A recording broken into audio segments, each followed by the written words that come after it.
Hi, it's Jason Gorber for ThatShelf.com. I'm here in the Princess of Wales Theatre. It seemed like a perfectly good place to actually do this. All kinds of people. I think the lighting's terrible, but what were you going to do? But last night in this very venue, we saw Eddie Murphy make a shining example of what to do with a movie, and that's Dolomite Is My Name. It's a wonderful tribute to Rudy Ray Moore and his tenacity. I first saw the film and thought, oh, this is very much like Ed Wood. Was very surprised to learn that the actual writers were the two people who actually did Ed Wood. Ed Wood's one of my favorite films of all time.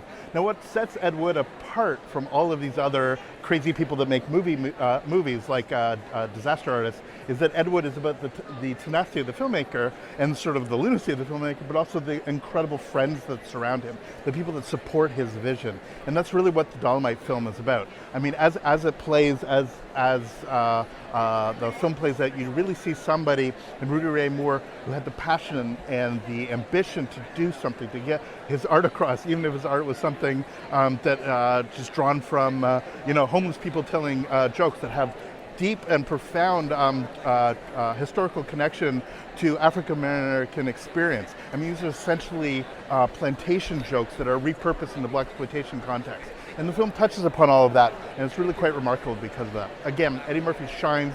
The supporting actors, there's people like Wesley Snipes, Bob Odenkirk shows up. There's some fantastic people that show up, but it's really about the scope. Look, the film isn't perfect. It has sort of some tonal issues and some pacing issues towards the end.